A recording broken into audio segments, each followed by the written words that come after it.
Newsnight, Friday at 6 and 10 on BBC America.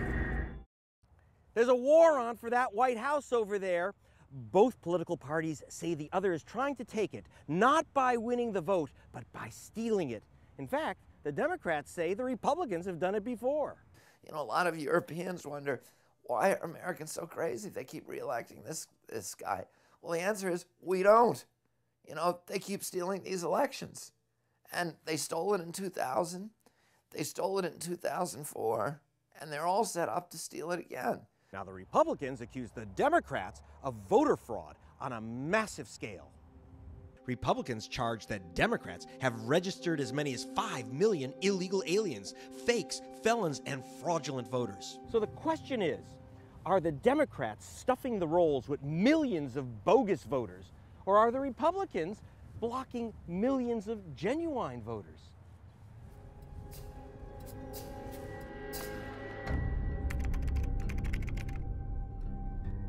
The answer's buried somewhere out here.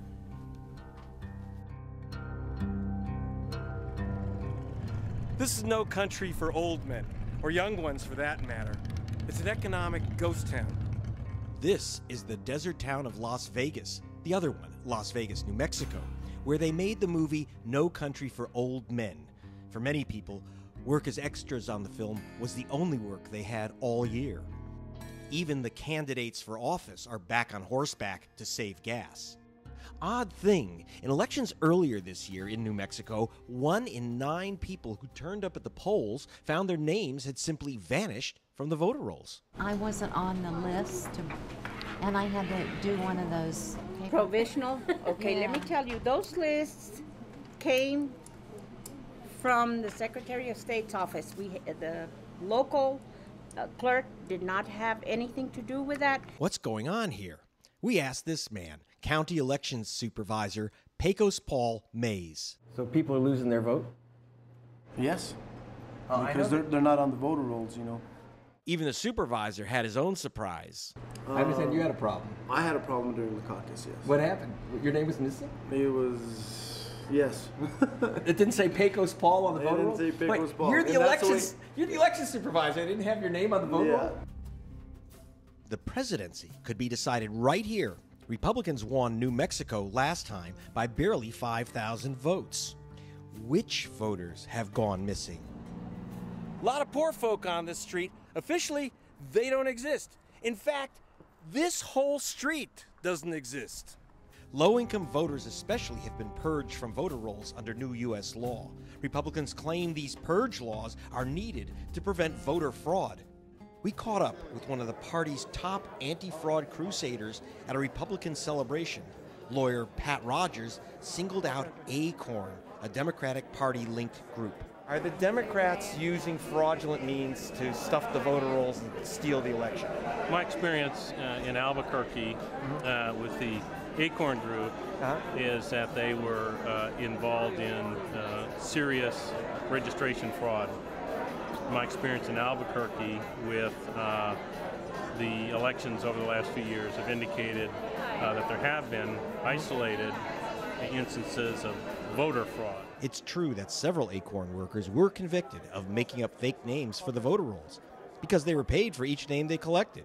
But there's no evidence that any fictional voter actually cast a ballot. Rogers still fears they'll appear in November.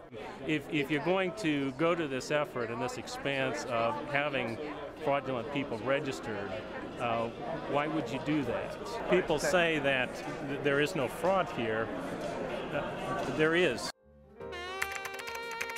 I drove into Detroit to investigate whether Republican plans to stop fraudulent voters might also capture innocent victims of the economic crisis. In Michigan, 62,000 families now face losing their homes to foreclosure on their mortgages. In neighborhoods like this, half the houses have been repossessed. This house here is vacant. I mean, they're nice houses. Look at this house. This is Robert Pratt. Nice house right He's here. next on the list. This house here is vacant. Yeah, it's empty. This house is empty. That makes it impossible for you to sell your house. To sell any house. This house is vacant. Then you look across the street over there. Those houses are vacant. I work straight with no overtime, no off days. I'm talking 7 days a week, 8 hours a day.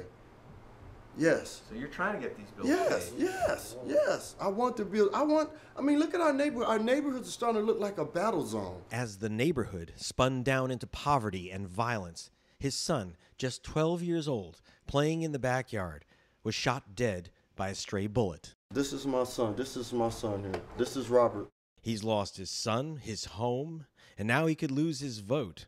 A reporter for the Michigan Messenger wrote that the local Republican chairman told the journalist that his party would challenge residents right at the polling station to stop them from voting if their names are on a foreclosure list. The Republicans now deny this, but the Michigan Messenger sticks by its story. There's another issue.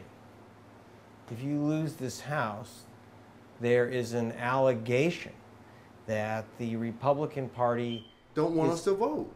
And that's not how, I mean, that's like saying we're not a United States citizen anymore.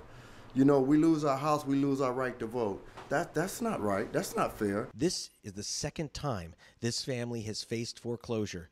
Last time, they were thrown out by a company called Trot and Trot, a firm that evicts more than 100 Michigan homeowners every day. Trot and Trot?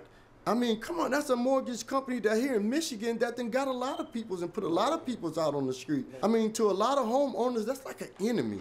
'Cause there'll be hard times. Home after home after home, foreclosed, boarded up, abandoned. But in an exclusive enclave nearby, there are no boards over the windows. These go for $10 million apiece.